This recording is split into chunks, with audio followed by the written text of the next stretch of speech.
BRS party के leader और तेलंगाना के चीफ मिनिस्टर के चंद्रशेखर राव ने कहा कि बीआरएस पार्टी की जद्दोजहद तब तक नहीं रुकेगी जब तक कि मुल्क में किसानों की हालत बेहतर नहीं हो जाती।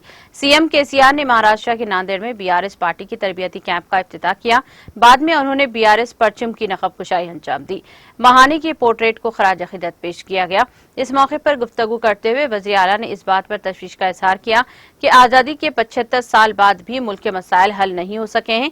इस मौके पर गुफ्तगू करते हुए वज़ीर आला ने इस बात पर तशवीश का इजहार किया कि आजादी के 75 साल बाद भी मुल्क के मसाइल हल नहीं हो सके हैं। सिंगापुर और मलेशिया जैसे छोटे ममालिक बहुत तरक्की याफ्ता हैं। सीएम केसीआर ने कहा कि महाराष्ट्र और तेलंगाना रियासतों के दरमियान एक खास रिश्ता है। उन्होंने कहा कि दोनों रियासतों के दरमियान हजारों किलोमीटर की सरहद है। उन्होंने सवाल किया कि रियासत तेलंगाना की तश्कील के बाद फौरी मुद्दत में कई मसाइल क्यों हल हुए। महाराष्ट्र कृष्णा और गोदावरी नदियों की जायज पैदाइश में पानी की किल्लत क्यों है। सीएम ने याद दिलाया कि तेलंगाना में घरानों को पीने का पानी वाफिर मिकदार में मुहैया किया जाता है, लेकिन महाराष्ट्र में कई जगहों पर हफ्ते में सिर्फ एक बार पीने के पानी की हालत जार है। चीफ मिनिस्टर केसीआर ने कई दहाइयों तक हुकूमत करने वाली कांग्रेस पार्टी पर भी तनकीद की कि इसने मुल्क के लिए कुछ नहीं किया। उन्होंने सवाल किया कि तेलंगाना में जो तरक्की मुमकिन है वो दूसरी रियासतों में क्यों नहीं हो रही है। उन्होंने मुल्क के किसानों की हालत-ए-जार पर अफसोस का इजहार किया, जिन्हें हमेशा लड़ना पड़ता है। उन्होंने कहा कि बीआरएस पार्टी पूरे मुल्क में तब्दीली लाने के इरादे से उभर रही है।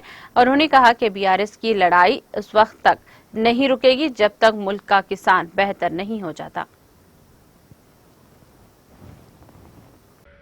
तेलंगाना में 70 लाख किसान हैं।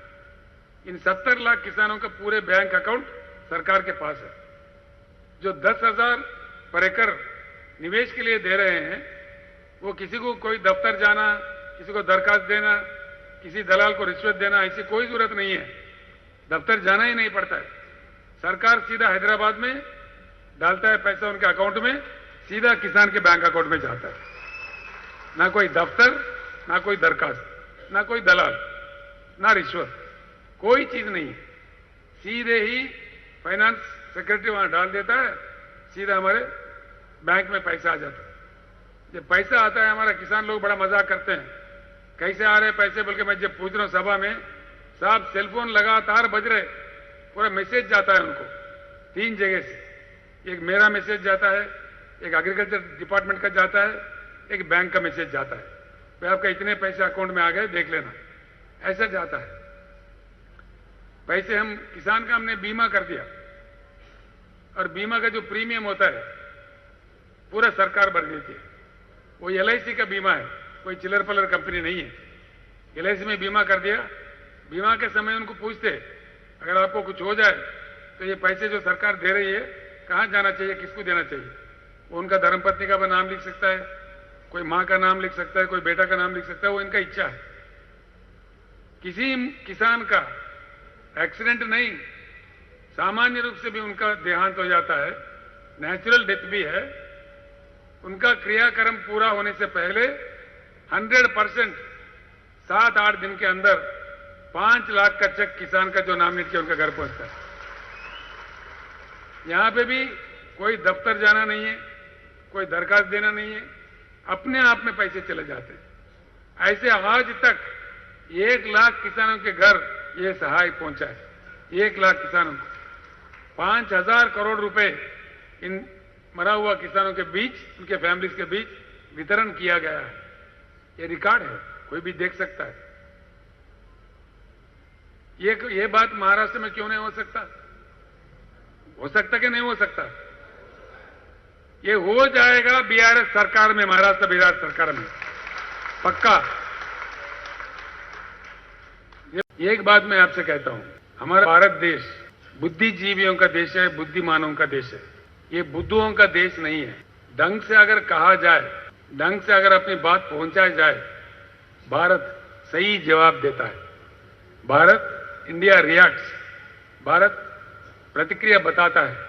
एक ऐसे देश है, ऐसे कई चीज हमने होते हुए देखा है। जयप्रकाश नारायण, लोकनायक जयप्रकाश नारायण इमरजेंसी के खिलाफ जब लड़ रहे थे, एक आवाज जो दिए थे, उस समय के सरकार ने सारे नेताओं को गिरफ्तार किया था, जेलों में रखा था। कई लोग जो जिनको मैं जानता था उस समय, मधु दंडावती जी थे, रामविलास पासवान जी थे, जॉर्ज फर्नांडिस जी थे, ऐसे कई जाने माने नेताओं को उस समय का सरकार 18 महीने तक जेल में रखा था। उन्होंने अपने फार्म जेल से ही भरे थे और 45 दिन के अंदर ऐसी क्रांति आया, पूरे उस समय के सरकार को उखाड़ के बंगाल के काड़े में फेंक दिए और जनता सरकार बन गया।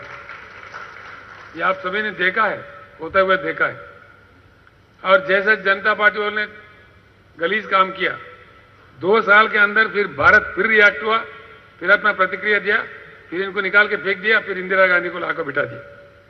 यानी कि इससे समझ में आता है, सही काम नहीं करेंगे, जन विरोधी काम करेंगे तो जनता प्रतिक्रिया दे देगी। जो जन विरोधी काम कर रहे हैं उनके बारे में बात हमको जनता तक पहुंचाना चाहिए। अगर ढंग से कहा जाए, बात उन तक पहुंचा दिया जाए, भारत अपना प्रतिक्रिया देगा। ऐसे बुद्धिमानों का हमारा देश है। और महाराष्ट्र राज्य खास तौर पर जो शिवाजी महाराज का जन्मभूमि है, जो क्रांति के प्रतीक है शिवाजी महाराज, डॉक्टर बाबा साहब अम्बेडकर, ज्योतिबा फूले और कई लोग, हमारे अन्ना भाऊ साठे, कई महान लोग।